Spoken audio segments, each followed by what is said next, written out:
It was 2:57 a.m. when I heard the door creak open. Not the quiet kind of creak that old doors make. It was slow, deliberate, guilty. I sat on the edge of our bed, the glow of my phone the only light in the room. I'd been staring at the clock for hours, waiting, listening. When the living room light flicked on, my heart started racing. Not out of worry, but out of something colder, sharper. I told myself not to jump to conclusions, that maybe she was out late with friends again, that maybe her phone really had died this time. But that fragile thread of trust had frayed long ago. The click of her heels echoed through the hallway, each step a nail in the coffin of the story I'd been trying to tell myself. "Laura," I said quietly when she appeared in the doorway, mascara smudged, hair tousled, perfume faintly mixed with something that wasn't hers. She froze. Just for a second. Then she forced a smile. The kind people use when they've already decided to lie. "Oh, you're up," she said, dropping her purse on the dresser like it weighed nothing. "I didn't want to wake you." I didn't respond. I just watched her. "You didn't text," I finally said. "You said you'd be home by 11. She shrugged, walking to the bathroom. "Yeah, we went for drinks after dinner." I lost track of time. My phone died. It was the same excuse she'd used 2 weeks ago. And the week before that. Except this time I knew it was a lie. Because her friend Rachel had posted a group photo hours earlier, at 9:14 p.m., and Laura wasn't in it. I'd seen it while I sat on the couch, the TV playing some meaningless show in the background. I hadn't wanted to believe it. I'd scrolled through the comments, hoping to find a mention of her leaving early, of her being somewhere else. But there was nothing. And now, watching her remove her earrings and hum like everything was fine, something inside me broke. "Laura," I said, voice low. "Where were you?" She glanced at me in the mirror, her expression flat. "I told you. Out with the girls." "Rachel posted a picture," I said. "You weren't there." The silence that followed was thick, suffocating. She stopped moving. Her reflection blinked once, and I saw the panic flicker, quickly buried beneath that calm, practiced tone. "I left early," she said. "I wasn't feeling great." "Then where did you go?" She turned to face me, crossing her arms. "Why are you interrogating me? It's late. Can this wait until morning?" I laughed, a hollow, bitter sound I barely recognized. "You think I've been sitting here for 5 hours just to wait until morning?" Her face hardened. "You're being paranoid again." There it was. Again.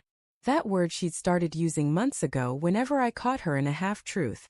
Whenever I asked a question that made her uncomfortable. "Paranoid," I said, standing up. "Paranoid is checking my phone every 5 minutes hoping you'll text back. Paranoid is defending you to my friends when they tell me they've seen you with someone else." Her expression flickered. "What?" I stepped closer. "Evan saw you last Friday. Downtown. You were in a car with someone. A guy. He said he saw you holding hands." She blinked rapidly, like she was trying to reset the conversation. "That's ridiculous." He must have been mistaken. But her voice was trembling now, and her hands were fidgeting. Something in me, something I'd been burying for months, finally surfaced. I walked to the dresser, opened the second drawer, and pulled out her phone. Her eyes widened. "What are you doing?" "I went through it," I said. "I know it's not right. But I did. And I found the messages." Her lips parted slightly, like she wanted to deny it but couldn't find the words. "Who is Daniel?" I asked quietly. Her silence was all the answer I needed. "It's strange. The moment you realize the person you love has betrayed you, you think it'll feel like anger or hate. But it doesn't. Feels like nothing. Like every sound in the world suddenly stops existing." She sat down on the bed, burying her face in her hands. "It's not what you think," she said, voice shaking. I wanted to laugh again.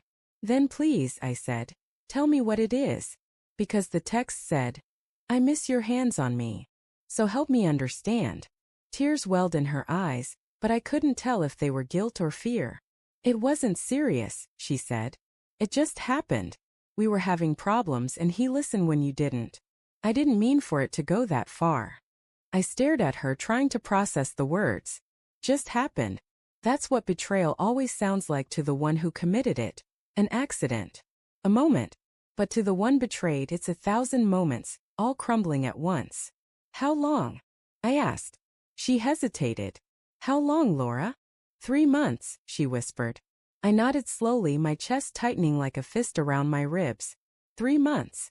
90 days of lies. 90 mornings of I love you. 90 nights of pretending to be mine. She reached for me, but I stepped back. Please, Ethan, she said, voice breaking. I made a mistake. I ended it. I didn't want to lose you. I looked at her, really looked, and saw someone I didn't recognize. Someone who could cry and still lie in the same breath. You already did, I said quietly. She cried for hours. I didn't. I just sat there, staring at the ring on her finger, wondering when it had stopped meaning anything. Around dawn, the light started creeping through the blinds, soft and golden. She'd fallen asleep on the couch, exhausted from apologies. I walked to the bedroom, opened the closet, and began pulling her things down from the shelves. Shirts, shoes, dresses. One by one. There was no shouting, no grand gesture of rage. Just quiet. The kind that follows the end of something sacred. By 7 a.m., 2 suitcases sat by the front door. Her favorite scarf hung loosely over one handle, a silent farewell. When she woke up, she saw them before she saw me. Ethan, she whispered, her voice hoarse. I stood by the window, a cup of cold coffee in my hands. You should go stay with Rachel for a while. She took a step toward me. Please don't do this. We can fix it. Fix it. I turned, finally meeting her eyes. You didn't just break something, Laura. You killed it. Every time you smiled at me while lying, every time you said, I love you after seeing him. You buried us. Her tears came harder now, but I didn't move. You said you forgave me for my mistakes, she said desperately. You said we'd work through anything. I nodded slowly. I meant that. Until the person I was forgiving disappeared. She stared at me for a long time, like maybe if she looked hard enough, she'd find the man who used to hold her when she cried. But he was gone too. After a few seconds, she grabbed the handles of her suitcases, her hands trembling. She paused at the door. I do love you, she said softly. I looked at her, expression empty. No, I said. You loved what I gave you. Not me. And then she was gone. The apartment felt like a graveyard after she left.